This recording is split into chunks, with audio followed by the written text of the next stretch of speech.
But all of a sudden we get this feeling that maybe the fall tricked us and maybe we're not quite as important as we thought we were. Or maybe our lives aren't quite as grand as we made them out to be. I love this quote. It's from Neil Armstrong, the first man who walked on the moon. He grabs this thought when he says, I remember on the way home on Apollo 11, it suddenly struck me that tiny pea, pretty and blue, was the earth. I put my thumb up and shut one eye, and my thumb blotted out planet Earth. Listen to his conclusion. He said, but I didn't feel like a giant. I felt very, very small. I think the psalmist got it right when he said, when I look at your heavens, the work of your fingers, the moon and the stars that you have set in place, what is man that you are mindful of him, or the Son of Man that you care for him?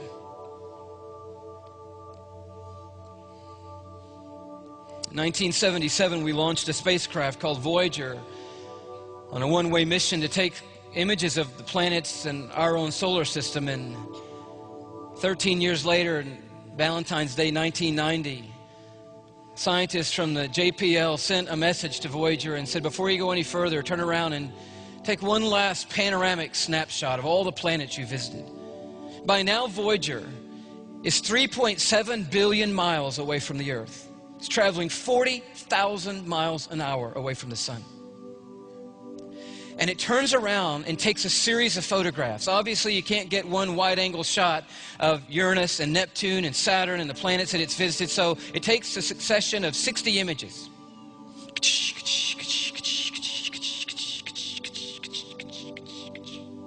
And it starts to send the images back to Earth.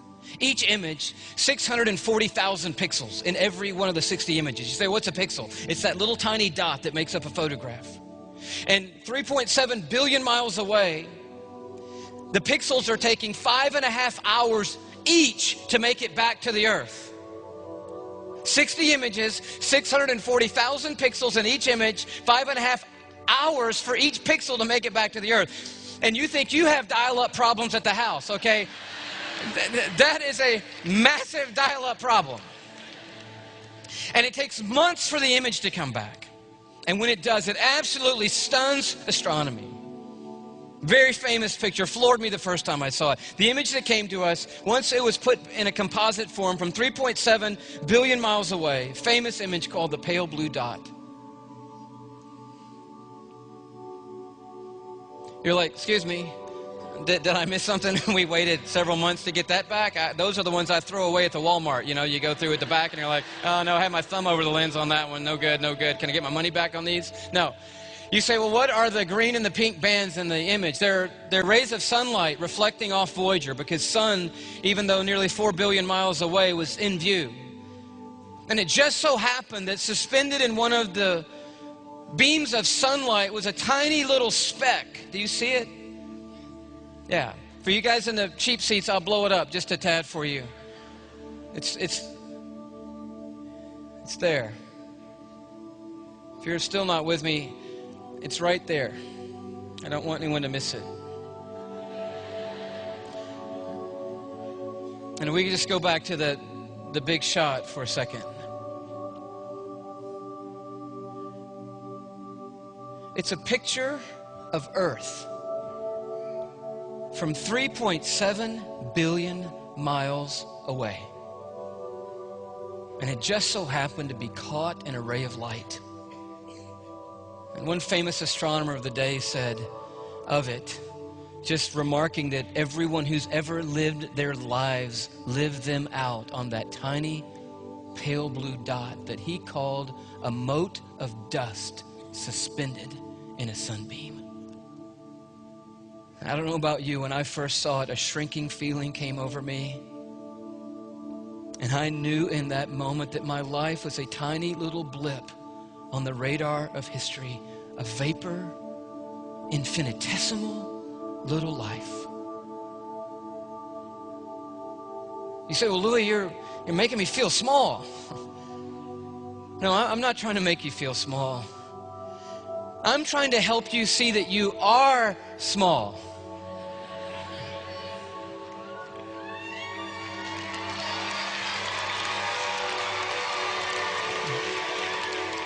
But it's significant in significance. Because as tiny as we are known and prized by Majesty, who sent for us and loves us and knows us, even though we are teeny tiny little bitty people on a little bitty speck floating through the vast cosmos that he has made. Just like he could name every star as he called them into being and put them in their places. He could start in this building tonight all the way up in the top with you right there. And he could call you by your name. And he could move to you and call you by your name and you by your name. And the great creator of all the heavens and the earth could move through this auditorium and call every single person in this building by name tonight. He knows us and is aware of us and loves us and has come to invite us into a relationship with him that will never ever end. It's amazing when you think about it.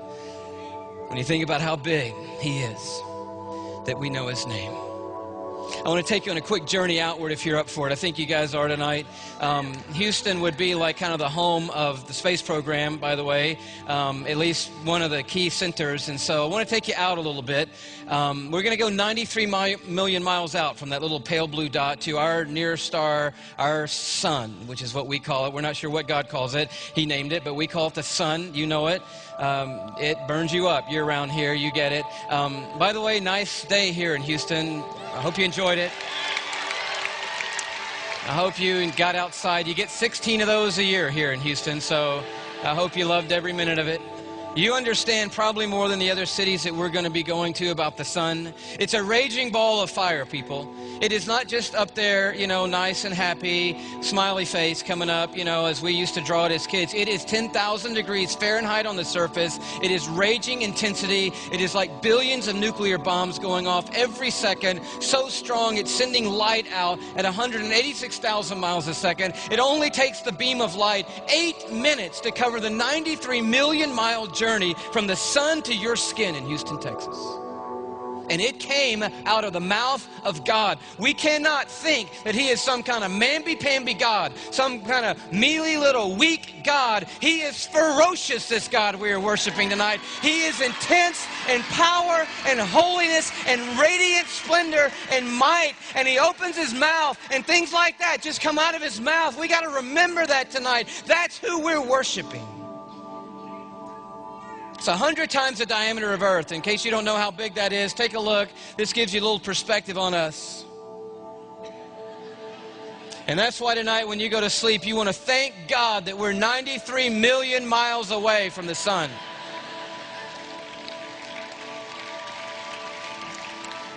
This next image comes to us from the Swedish Solar Institute. They're doing close-up studies of the surface of the sun, and that's what you get. It's raging fire.